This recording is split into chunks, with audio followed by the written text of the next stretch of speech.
अस्सलाम वालेकुम, कैसे हैं आप सब। उम्मीद करती हूँ आप सब खुश होंगे और खैरियत से होंगे। इस वीडियो में मैं आपसे डिस्कस करूँगी एक्नी के बारे में। आप किस तरह अपने एक्नी को कंट्रोल कर सकते हैं। मैं आपको बताऊँगी कुछ टिप्स और आपको बताऊँगी एक्नी मास्क। मैं आपसे शेयर करूँगी एक्नी क्रीम जो मैं अपने एक्नी के लिए यूज़ करती हूँ। तो वीडियो को एंड तक ज़रूर देखिएगा। अगर पसंद आए इसको लाइक कीजिएगा। एक्नी के लिए हम कितने महंगे प्रोडक्ट्स लेते हैं, डिफरेंट ट्रीटमेंट करवाते हैं, बट आप इसको कंट्रोल कर सकते हैं एक अच्छे स्किन के रूटीन से और कुछ हेल्दी लाइफस्टाइल मॉडिफिकेशन से। एक्ने की मोस्ट कॉमन रीज़न है हार्मोनल चेंजेस। ठीक है, जब आपके मेंसेस करीब होते हैं उसकी वजह से भी आप एक्ने आते हैं, और जैसे हमें थोड़ी सी एक्ने आना शुरू होती है हम स्ट्रेस लेते हैं, उससे भी आपकी एक्ने बढ़ती है। यहाँ पे कुछ टिप्स शेयर करूँगी जो आपके लिए काफ़ी हेल्पफुल रहेंगे। टिप नंबर 1 वो है फेस वॉश की सिलेक्शन। अपनी स्किन के लिए जब आप फेस वॉश सेलेक्ट करें, कोशिश करें वो बहुत ही जेंटल हो। ठीक है, लाइक फोम बेस्ड हो या जेली बेस्ड, बेस्ट रहेगा आपके लिए। आपने 2 दफ़ा एटलीस्ट फेस वॉश को यूज़ करना है पूरे दिन में।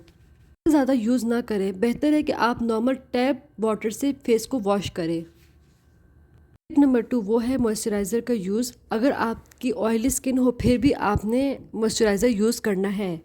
फेस वॉश हमारी स्किन को ड्राई करती है।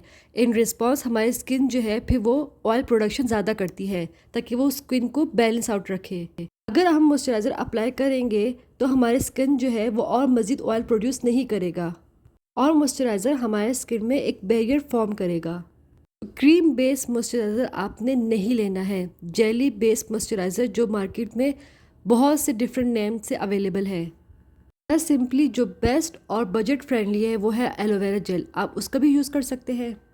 नेक्स्ट स्टेप है टोनर। जब भी अगर आपकी एक्नी एक्टिव हो, पस हो, तो कोशिश करें वहाँ पे टोनर को अवॉइड करें। हाँ, एक दफ़ा अगर आपका एक्नी कम हो जाए तब आप टोनर यूज़ कर सकते हैं।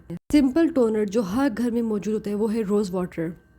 एक्नी स्किन के लिए मैं यही रिकमेंड करूँगी, कोशिश करें आप उसको स्क्रबिंग कम से कम करें।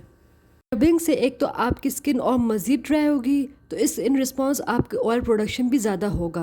हफ्ते में एक दफ़ा स्क्रबिंग मोर देन इनफ है, इससे ज़्यादा नहीं।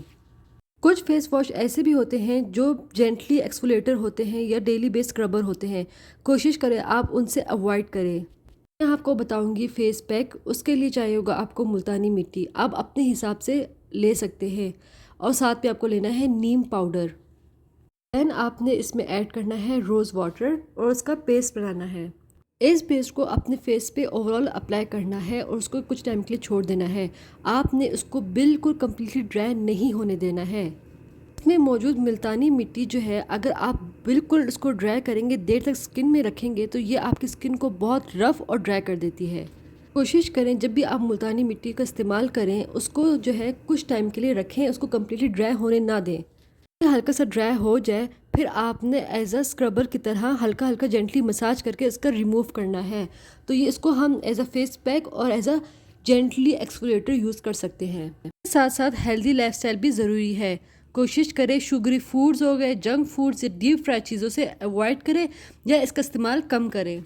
मैं जो एक्नी जेल यूज़ करती हूँ वो ये एक्डेमिन जेल है। मेरी एक्नी निकलती है, मैं ये जेल उस एक्नी पर अप्लाई करती हूँ रात के टाइम, फिर देन मॉर्निंग में उसको वॉश कर देती हूँ। अगर आपकी एक्टिव एक्नी हो, ठीक है, आपने तो उसको बाकायदगी से यूज़ करना है। एक दफ़ा जब आपकी एक्नी कंट्रोल हो जाए उसके बाद आपने हफ्ते में एक दफ़ा इसकी थिन लेयर ओवरऑल फेस पे अप्लाई करनी है। रात के टाइम आपने इसको अप्लाई किया एटलीस्ट सोने से 1 घंटे पहले, ताकि ये जेल आपकी स्किन एब्जॉर्ब करे। अगर आप फ़ौरन जेल को अप्लाई करके सोएंगे तो वो सारा जो जेल है ना वो बेचारा सारा तकिया ले लेगा। नेक्स्ट डे आपने अपने फेस को वॉश करना है। मिलते हैं नेक्स्ट वीडियो में, तब तक के लिए अल्लाह हाफिज़।